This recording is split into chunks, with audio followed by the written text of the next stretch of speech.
माणसाचा वाईट काळ. माणूस दुःख, नैराश्य, गरिबी यातून बाहेर निघू शकतो, पण बायकोनं पुसलेल्या फरशीवरून बाहेर निघू शकत नाही.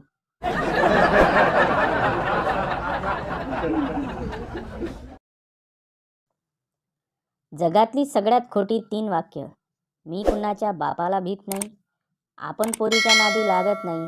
गाडीची चाबी दे रे, 5 मिनिटात आलो.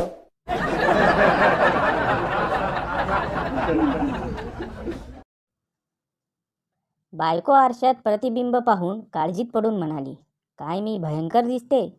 तुमचं मत काय आहे? मी म्हणालो, तुझ्या चष्म्याचा नंबर परफेक्ट आहे. आणि भांडण जोरात सुरू झालं.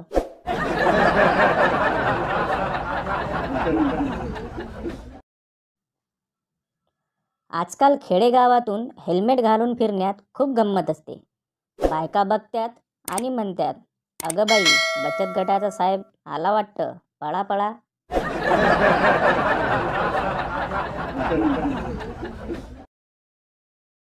पुणेरी मुलीचा पाय घसरतो आणि ती पाण्यात पडते.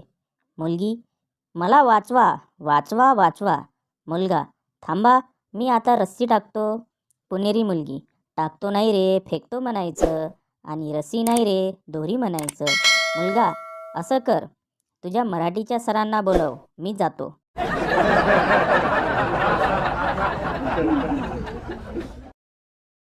मुलगा, आई, तुझ्या नजरेत माझी काय किंमत आहे? आई, तू माझ्यासाठी लाखात नाही, करोडात एक आहेस. मुलगा, आई, त्या करोडोमधले 399 रुपये दे, नेट पॅक टाकायचं आहे. चप्पल तुटेपर्यंत मारला आईने.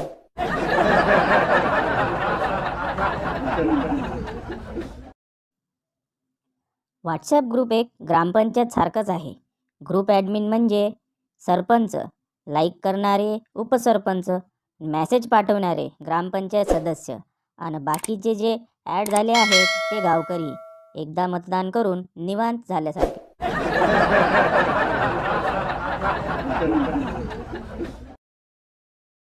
बायको निर्माण करताना देवाने सांगितले की चांगली आणि समजूतदार बायको जगाच्या प्रत्येक कोपऱ्यात भेटेल. त्यानंतर देवाने जग गोल बनविले. आता बसा बोंबलत जगाचा कोपरा शोधत.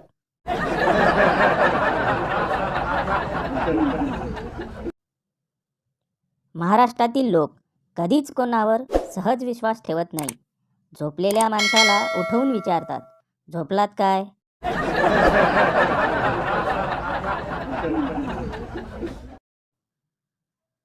जर सकाळी तुम्ही उशिरा उठत असाल आणि घरचे तुम्हाला काहीच बोलत नसतील तर समजून जा, एकतर तुम्ही आयुष्यात खूप सक्सेस आहात, नाहीतर घरच्यांनी तुम्हाला वाऱ्यावर सोडलं.